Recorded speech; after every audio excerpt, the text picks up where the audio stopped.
The test is in 4 parts. At the end of the test, you will be given 10 minutes to transfer your answers to the answer sheet. Now turn to Part 1.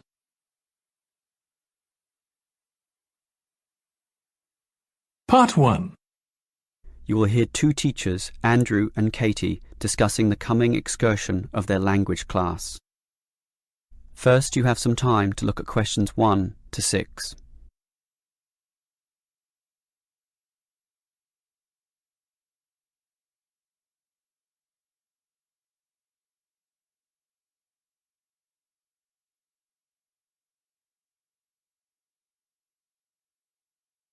Listen carefully and answer questions 1 to 6. Well, we have this school excursion plan, but when exactly is it? Is it this Tuesday or Wednesday? Well, it can't be Tuesday with the English tests taking place. Ah, right, not Tuesday but Wednesday. That's right, all day Wednesday, taking a bus outside the city. And where are we going?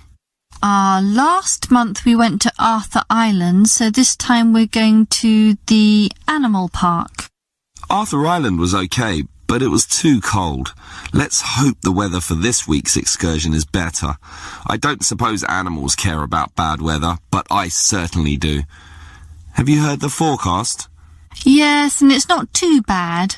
Basically, they're saying Monday will be sunny, but then the weather will change. Not so good. Yes, Tuesday we'll have some showers, but by Wednesday, the day of our excursion, it will be, well, their words are cold and cloudy. Cold and cloudy. Well, as long as it isn't wet and rainy, I'm happy enough. We won't need umbrellas, just warm clothing. And what time will we get there? Let's see, the bus picks us up at 8:30 a.m. and then it's an hour and a half on the road, so we arrive at 10 a.m. Sorry, with the 15-minute break, that will actually be 10:15 a.m. That's early enough. Then all our students can see the animals, have their fun, and do whatever they want to do. Well, one fun event planned that day is Birds of Prey. What's that? That's when they bring out several birds of prey, eagles, falcons, kites, those sorts of birds, and throw pieces of meat into the air, and the birds swoop down and eat them. It's quite impressive. Sounds great. Birds of prey. Are there any other activities? There's a catered lunch at the park restaurant. We've already paid for that.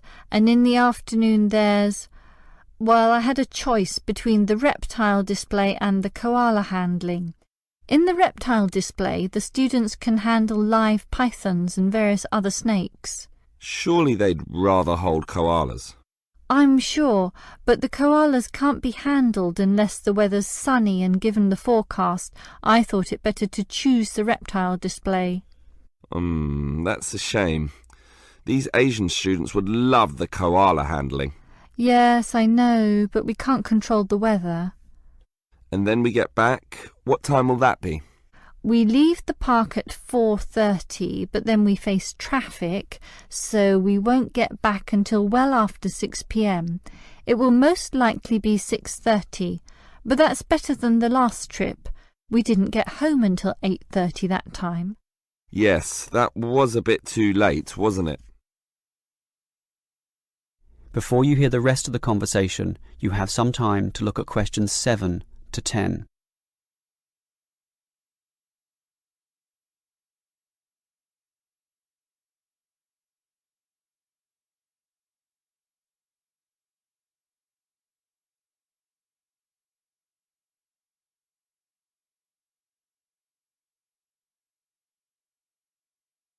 Now listen and answer questions 7 to 10. Andrew, I understand you've been doing some research regarding the breakdown by nationality of our student body. That must have produced some interesting results. You're right. I got some statistics from head office. I would imagine that most of our students are either Japanese or Chinese. You imagine right. But it's the Chinese who constitute the majority. but only just. I had thought Koreans might be second, but it's actually the Japanese, quite close behind. It's somewhat surprising, but obviously all those study tours that our university markets in Japan are bringing in students. What's the breakdown exactly? Japanese are a quarter of the whole, which is considerable. Last year they were only 16%, so that market has grown nicely. The only other proportions of some weight are the Indonesians and Koreans, about the same. Indonesians at 15% and the Koreans are a little higher, not like last year when they were less than 10%. I thought we'd have more Indonesians than Koreans. Well, as I said, they're about the same. Just like the Saudi and Thai student numbers, almost the same also, both just under 10. Which one is bigger? Thai students number just a fraction more. As for the other nationalities, collectively they're only 3%, so it wasn't worth giving each of them a separate category. I just grouped them under other. That's Vietnamese, South American, a couple of Russians, and so on. That is the end of part 1. You now have 1 minute to check your answers to part 1.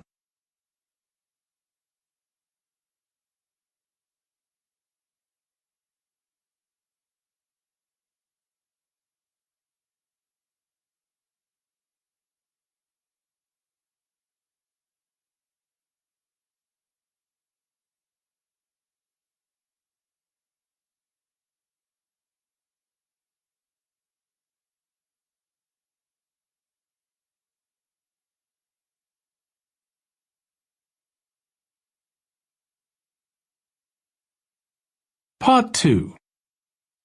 You will hear a representative from Easy Travel Travel Agency explaining to some customers the benefits of her company. First, you have some time to look at questions 11 to 15.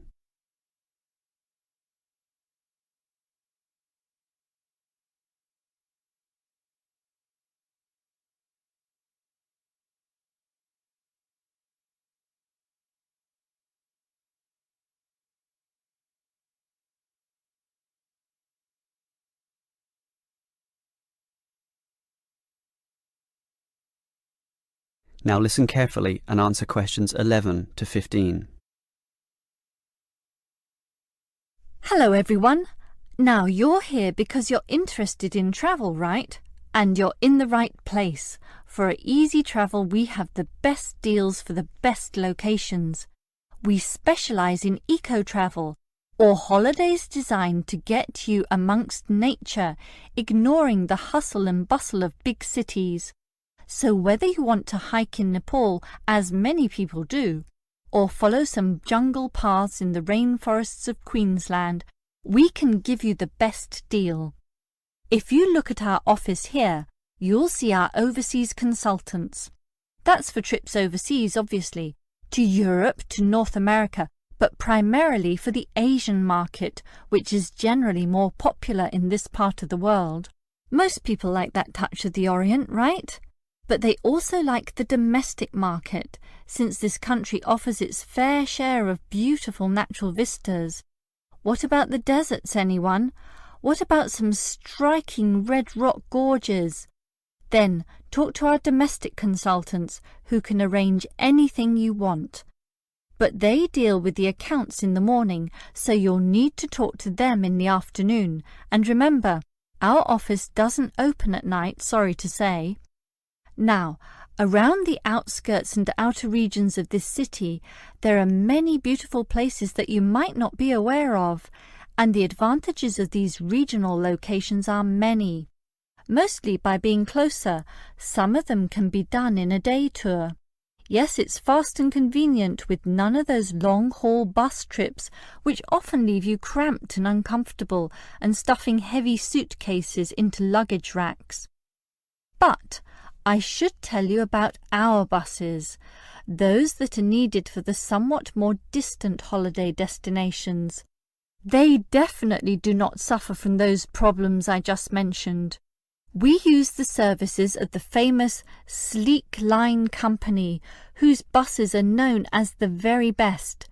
Yes, they are big, yes, they are comfortable, but what makes them especially different is the personal attendant who accompanies the driver, ready and willing to serve you and ensure that your trip is the very best. So whether it's overseas or local, we can certainly give you what you want. Now, do you have any questions? Before you hear the rest of the talk, you have some time to look at questions 16 to 20.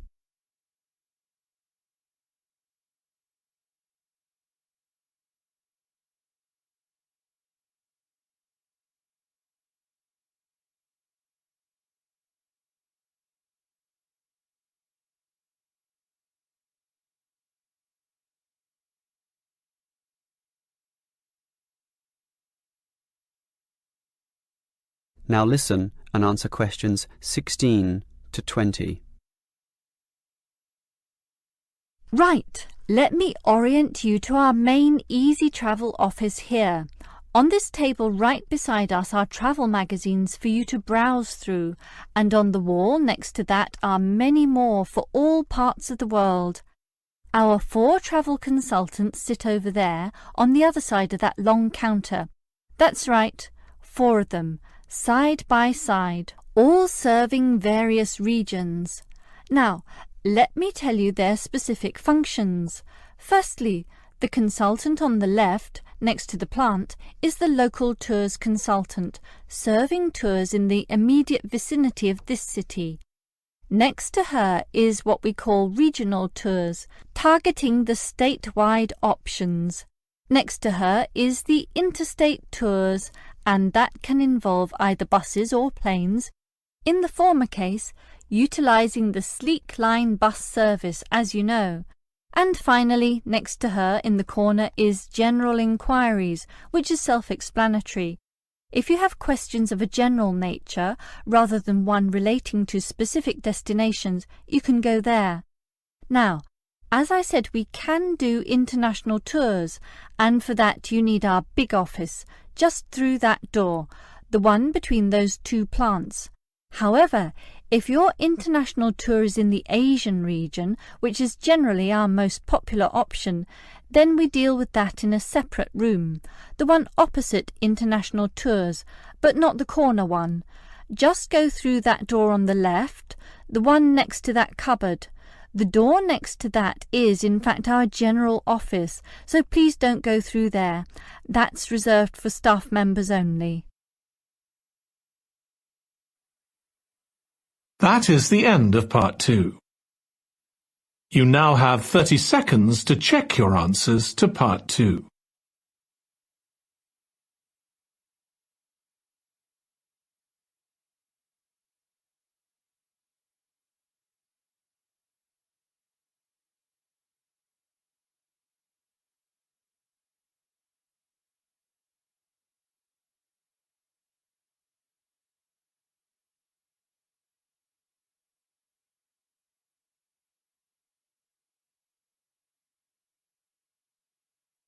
Part 3.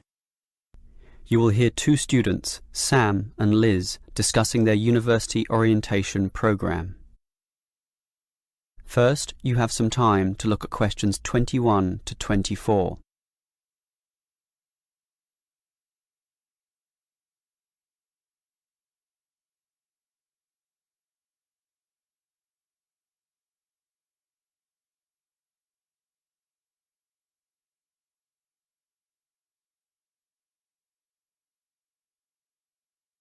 Now listen carefully and answer questions 21 to 24.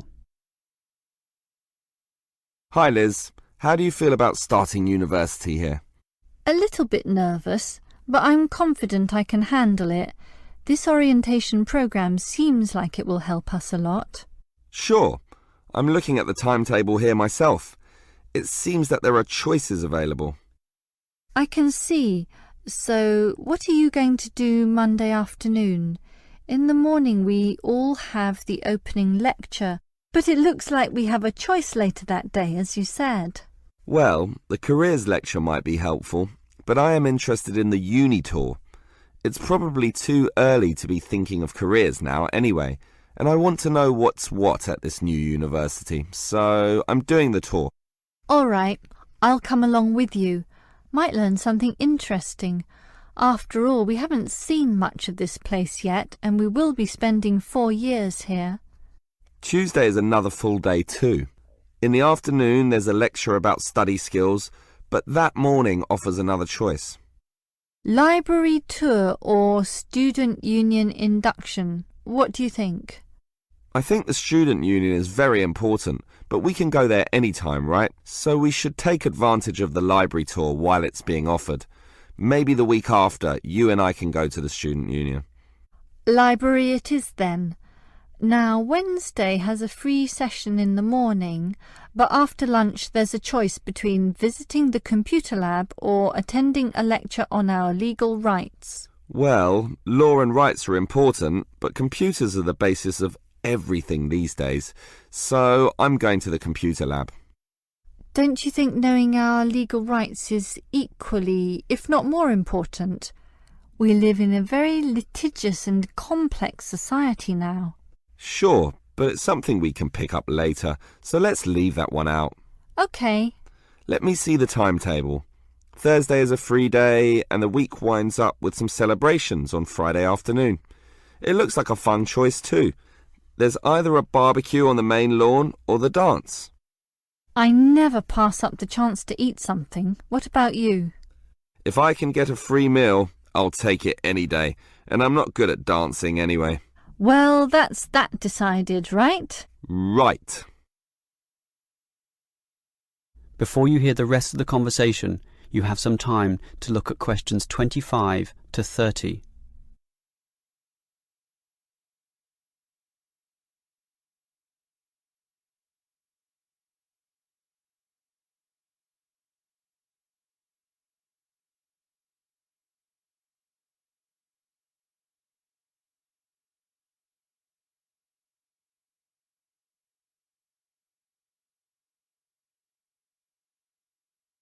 Now listen and answer questions 25 to 30. Guess what, Liz? There's another interesting thing in this orientation booklet, and it looks important, about a style guide. What's that? Take a look yourself. It seems to be a set of rules regarding how to present written work, essays and that sort of thing to the lecturers. They want a uniform style of presentation. I can see, so everything we hand in must have a header and a footer. A what? A header and a footer. The footer is at the bottom of the page and the header is at the very top. That's why they call it a header, you know, that little bit of writing giving details about the work. And they also want the word count. Why do they need that? I guess because the lecturers will specify the number of words they want for their assignment. And they want to be sure students follow this. And even the heading on the page has to be a specific dimension, 16 points and bold print and underlined. And subheadings are 14 points, and the font has to be Arial for everything. Yes, the main text is Arial too, as you said, and the size is 12 points, with the header and footer being slightly smaller at 10 points each. Well, it seems logical. The size of everything is in proportion to its importance, but why do they need the spacing of the main text to be 1.5? The header and footer are different. They're only single-spaced. Probably to allow the teacher to insert comments or corrections, or just to make it all more readable, I suppose. And we need wide margins on the left, right, top and bottom, probably for the same reason. Lots of space to allow the addition of comments. That's a bit scary, actually. It seems to assume we will be making mistakes. And look what they want in the header and footer. The header has the name of the work. Not the name of the teacher? No, the work, but surely the teacher's name must go somewhere. Ah, here it is. It goes in the footer. OK, I'd say this is all logical. If a page is lost, say falls to the floor, then with all this information it can always be traced back to the teacher involved. Right. As you say, all very logical. That is the end of part 3.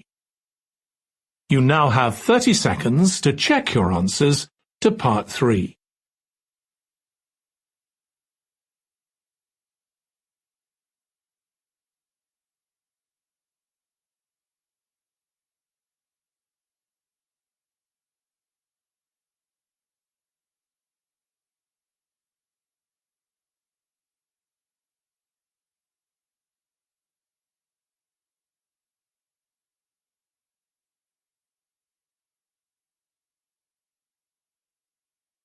Part 4. You will hear a lecturer discussing public parks. First, you have some time to look at questions 31 to 34.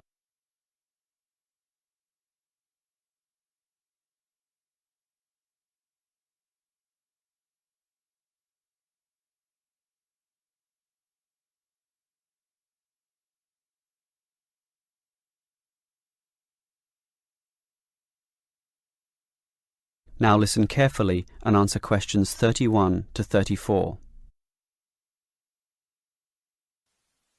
Most of us are familiar with a local park. We spend time there, play there, and have some of our best memories in these places. But what is a park? Basically, it can be defined as a natural, or at least semi-natural, piece of land, planted with a variety of trees, bushes and flowers, protected and reserved for the enjoyment of all citizens. There are usually regulations about the sorts of behaviour that can take place within, and sometimes there are facilities such as children's playgrounds or fields for ball games and other sorts of activities. For this reason, if there is grass, it is kept short, and this also discourages the breeding of insect pests. A well-maintained park actually needs a lot of people to look after it, and more so if the park showcases special plants, flowers or trees, in which case it is called a botanic garden. In complete contrast, if the park is big and remote enough, it is sometimes designated as a wilderness park, to be left completely alone and untouched, protected from all development in order to allow wild species, both plant and animal, to live undisturbed. But it is the urban park, the sort of park that most people are familiar with, that I want to talk about now. These preserve natural landscapes for the pleasure of the urban population, most commonly just for passive recreation. In other words, allowing people just to observe the trees and lie in the grass, and such passive recreation is certainly needed. Before you hear the rest of the lecture, you have some time to look at questions 35 to 40.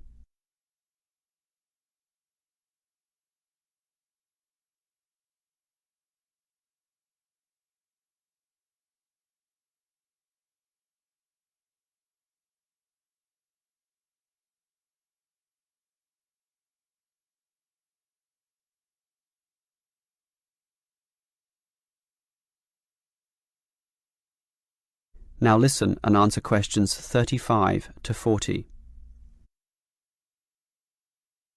Continuing on the subject of parks, it might surprise you to know that once there were none.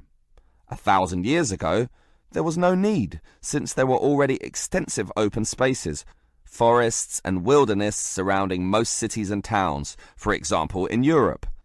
These dark, dank forests were large and even dangerous, full of wild animals and with the potentially fatal result of getting lost. Hence, fairy tales evolved about witches living in these areas and the wolves and bears which could threaten young children. However, with the rapidly increasing human population, the original wilderness and natural open spaces were intruded upon. Forests were cut down as population spread, and with them urban pollution and further deforestation.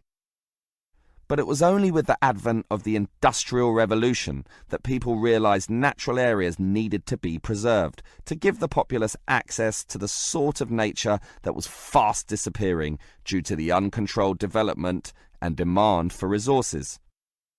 The first park expressly designed for that purpose is usually considered to be Prince's Park in Liverpool. This was in 1841 on land donated to the public by a rich iron merchant. With such a generous donation, worth about £50,000, the council decided to invest £5,000 of its own money in making it look good. Consequently, they hired a landscape designer, Joseph Paxton, who designed twisting turning pathways among shade-giving trees, all based around a central lake. In many ways, it became the prototype for all later large parks, including the famous Central Park in New York. But if we were to pick the park that most people are familiar with, it would be the much smaller neighborhood park. These can be tiny, but by being in the midst of extensive development and dense populations, they are increasingly seen as a refuge, where one can get a glimpse of true nature. Many psychologists now maintain that this glimpse is necessary, for ultimately, as a species, we have an innate affinity for nature, and the concrete urban zoo clashes with our inner being. This has seen the rejuvenation of many urban parks that were once left to decay, for example, in New York or London, and indeed some cities such as Melbourne are known all over the world for their abundance of carefully maintained parks, including a world-famous botanic garden. That is the end of Part 4. You now have 1 minute to check your answers to Part 4.